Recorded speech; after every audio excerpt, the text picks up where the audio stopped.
Oh my God. I've had to take a step back. Hello, my fam. It is Perez, the queen of all media, the original influencer, journalist, podcaster, and your number one source for everything It Ends With Us saga. As many of you know, this Thursday is my trial, even though the judge here in Las Vegas is calling it a hearing. On Thursday, at the federal courthouse at 333 South Las Vegas Boulevard, the judge will rule on my motion to quash and subpoena superstars cross motion to compel. It's at 12:15 p.m. in courtroom 7C, and it's open to the public. A team of lawyers against Lil Ol Me, representing myself, pro se. So, because of this, I've had to take a step back and not cover the It Ends With Us saga as much as I normally do. But this warrants a video. I'm going to give you quick little updates before I get into the unsealed deposition. Earlier this week, Blake Papini's publicist, Leslie Sloan, filed supplemental materials to help her request for sanctions against Brian Friedman and the Wayfarer Party's legal team. The judge has not ruled on that yet. Today, Ellen Garofalo for Team Baldoni Wayfarer responded saying, no, and here's why. Also, since we last spoke, lawyers for the zero-time Oscar-nominated actress filed reply in further support of Blake Lively's motion for sanctions against defendants' counsel. They want money, they want sanctions, they want Brian Friedman gone. Brian Friedman is the lead attorney for Justin Baldoni. And Brian Friedman is also my lawyer. Still, but he's not representing me with regards to the subpoena of it all. Because even an associate at his firm, having them respond to all of this drama would have at least, at a minimum, cost me $50,000 by now. I'm not exaggerating. I'm not going to go into all of the arguments being made by Team Pinocchio about why Brian Friedman should be sanctioned, but we are going to get into this deposition goodness. Because it's very telling how she responded and how Brian Friedman operates. I have been in multiple depositions with Brian Friedman, and he is a beast. He's my lawyer, and he scares me. So, God, there are so many moving pieces and reminders that are needed. Jed Wallace, that name rings a bell, right? He is the mastermind of the untraceable retaliatory smear campaign that she alleges. Some would say imagined smear campaign. Me, I'm some imagined smear campaign. She really thinks she's a victim and cannot check her ego to accept the high likelihood that most people formed their negative opinions of her organically because of things she said and did, because of what they saw. The receipts, proof, timeline, screenshots that Baldoni shared in his lawsuit and amended complaint because of their responses to her legal filings. For me, at least, it was all organic. How about you? So, Judge Lyman, her bestie, recently dropped Jed Wallace for jurisdictional reasons from her lawsuit.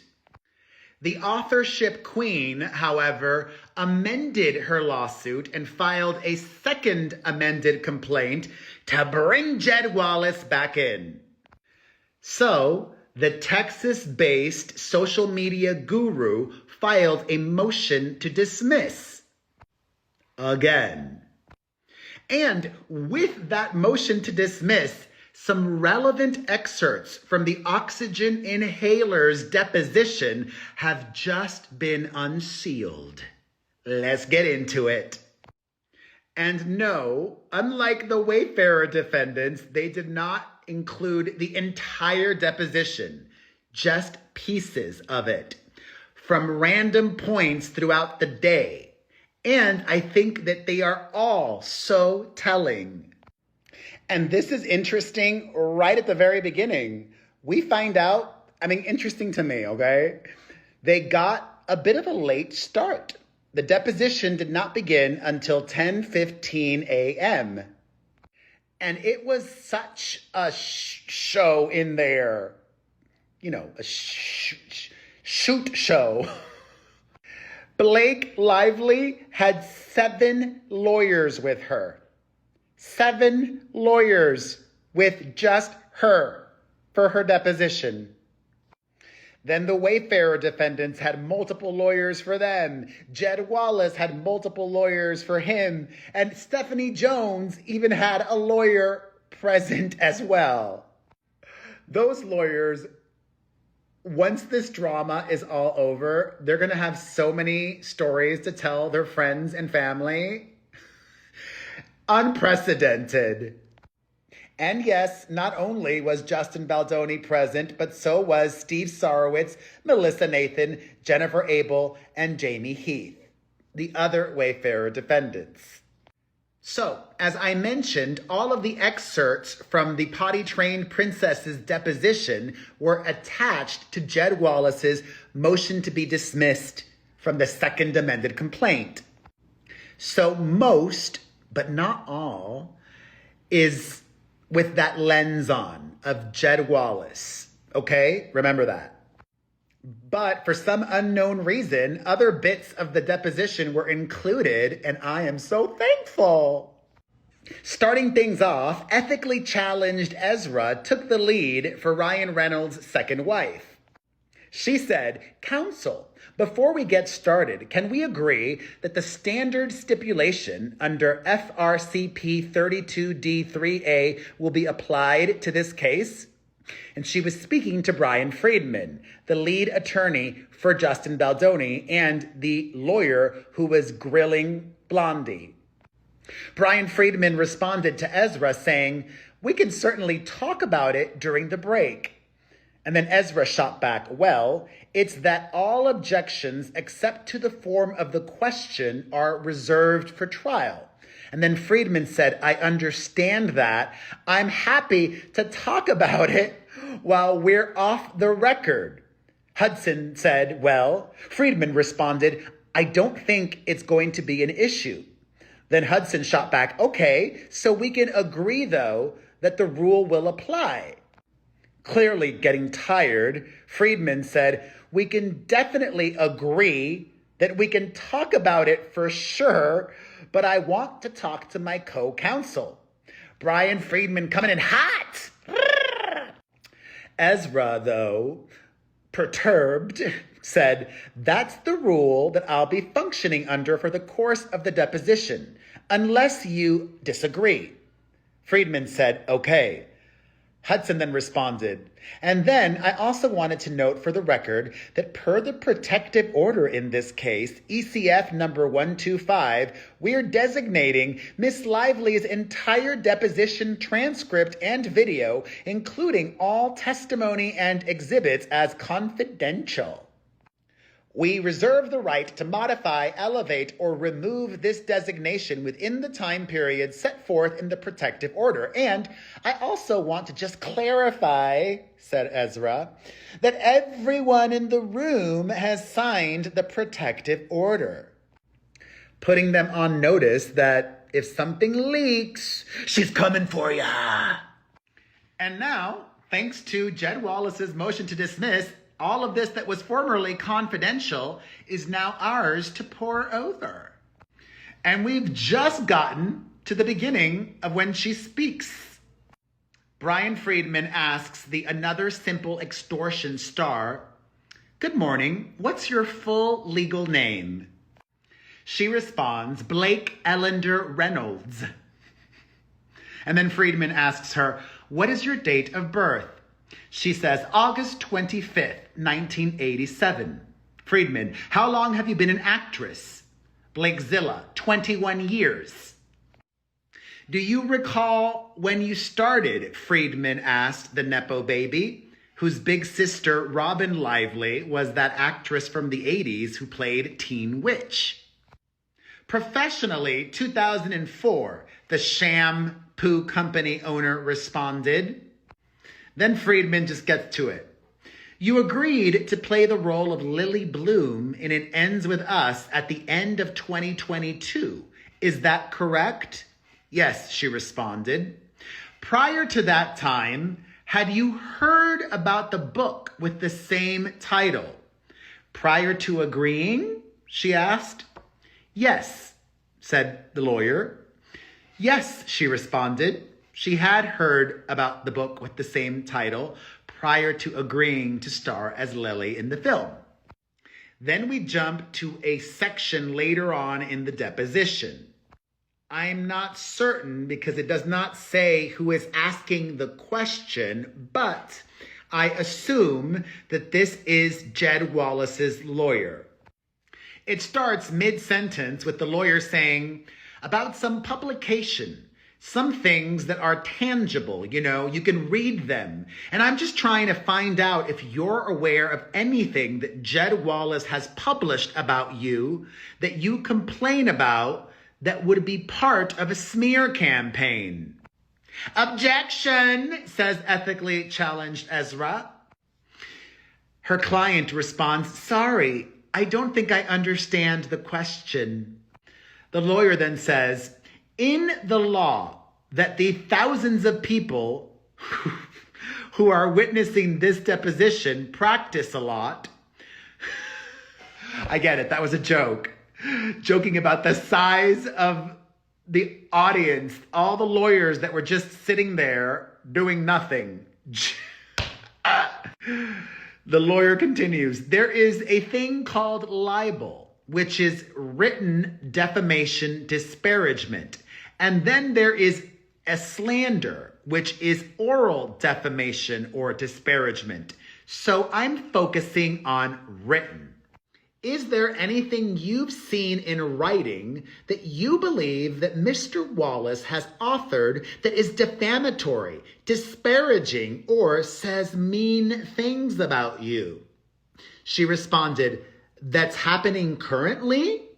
Posing a question. The lawyer, "Well, let's start with currently. Sure." She says, "Currently, I don't read news about me or go on social media about me. So personally, I don't have knowledge, no." Then the lawyer asks, "Okay, and that's as of today. And going backward in time, can you identify any written thing that you believe Mr. Wallace published about you that is defamatory, disparaging, in any way offending to you?" Ezra, "Objection." Her client, "A specific article or no, I don't know a specific article," she said. "Okay," says the lawyer, "and it could be a post, anything in writing that you can look at, like I'm looking at this screen and reading, and you're not aware of anything that he's authored that you can actually see, whether it's a post, an article, or a video or something like that, correct?" "Objection," Ezra said. "I can't cite a specific article," her client answered. My understanding from the documents I received is that he was a part of this campaign which contained a lot of content. But to be able to name one specific article, if that's what you're asking, no." The lawyer, "Yeah, okay. And you were right to focus on one specific article. he tells her.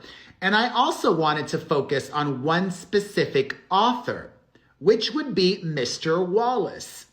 And are you aware of any specific article that he authored himself, maybe in conjunction with others, but that he authored himself? Objection! Shut up, Ezra. With his name on it? Blondie responded. No. I understand Mr. Wallace's work to be quite clandestine, so I'm not aware of anything that has his name on it. No. The lawyer, how do you know his work was quite clandestine? She says, that's how it's been described to me by everyone who knows him. That everyone who I've spoken with who knows him. It's also what was described in the documents we received, both in the Jones work documents as well as documents in discovery. Seems like Litigious Lively has been paying close attention to everything going on in this case. And that's why she subpoenaed me and over 107 creator journalists. Because she's got no evidence. She's got no proof of a retaliatory smear campaign. Nada. The lawyer was quite intrigued and asked her, who described him to you as quite clandestine? You said that people told you that? Who told you that? She says, I don't know that those were the words that were used. Sure, said the lawyer. Then she responded, that was the general sort of descriptor or the general idea. And then unfortunately, the next part, we don't know. Then we resume with an objection from Ezra, followed by her client saying, no, that's not what I'm saying. And then a lawyer asking, okay, I didn't think so. I just wanted to be clear. All right, I just want to get a timeline of things. The lawyer continues, the production started in early May of 2023. Is that right? Of the movie It Ends With Us. She responded, the filming itself started, I believe, in May of 2023. The lawyer, presumably again still the one for Jed Wallace. Okay, and was that in California? No, she responded, it was in New Jersey. Clearly Jed Wallace's lawyer saying, oh, I thought everything was in California. Strategic. Ah, that was strategic. I see you. Okay, he continued, and then there was a writer's strike that stopped it in June of 2023, correct? She responded, correct. The lawyer for Jed Wallace, and then production resumed maybe on January 5th of 2024, is that right? That sounds correct, she responded. The lawyer, okay, was that also in New Jersey or was that in California? She responded, that was in New Jersey. Oh, this is interesting. I had forgotten this. She said, we shot a couple of days in California at the end. The lawyer is just doing everything possible to try to distance Jed Wallace from New York so that he can once again be dismissed from this lawsuit. Then the lawyer continues, okay, was the movie shot anywhere other than New Jersey or California? She responded, I believe they did additional photography and wide shots and inserts, not inserts, but wider shots of scenery in other locations. The lawyer, do you know where those other locations were? She responded, I don't. You weren't involved in them? They just shot them other places? Yes. God, I'm having flashbacks to when this all went down. Attorney Babcock said, last night we received a second amended complaint, and it's a big, thick old thing. And what I've done is to redline the changes. So it's not how it was filed. It's just how it looks now. And I have a couple of questions about it. Not a whole lot, but if If you'll turn to paragraph 332, which you'll find on page 118, the second amended complaint, which this is, have you ever seen it before, by the way? And then we skip to just a little bit later, and he asks her, what is astroturfing?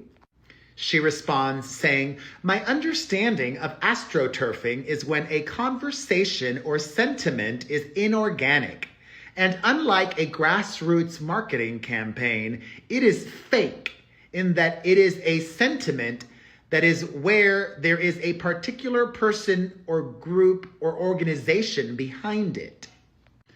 Okay, says Wallace's lawyer, and you say in this complaint that the coordinated astroturfing against... Okay, says Wallace's lawyer, and you say in this complaint that the coordinated astroturfing campaign to discredit and bury Miss Lively. What do you mean by bury you? The astroturfing campaign was meant to bury you? Objection, said Ezra. Do you know what that means? What is meant by that? Objection, said Ezra. I do, she responded. And what is meant by that? She says, they were descriptives that were used by Justin Baldoni, Jennifer Abel, and Melissa Nathan. The term bury. He wants to feel like she can be buried. Okay, and, said the lawyer. And, she responded, Melissa Nathan said, we can bury her. Okay, says the lawyer. She responds, so that's why that word was chosen. Then Wallace's attorney says, this is going to seem like a facetious or silly question, but you didn't take that to mean they were going to physically bury you, just they were going to reputationally bury you. Is that how you took it or not? She responded, when they said that, I felt reputationally. When Steve Sarowitz said that there would be 2 dead bodies by the time he was done with us, pause. Steve Sarowitz is the billionaire co-founder of Justin Baldoni's production company, Wayfarer Studios, and he is also what some have said is the source for all of the financing of the Wayfarer legal bills. That's right, Steve Sarowitz, thank him, because if he was not paying for all of this, Baldoni and crew would not have been able to fight Cruella Lively. And of him, she says, when Steve Sarowitz said that there would be 2 dead bodies by the time that he was done with us, yeah, I considered that that might be literal, she said. The lawyer for Wallace responded, you thought you might be in physical jeopardy? She answered, you, as a mother, you feel like anything could be possible in those moments. It's terrifying.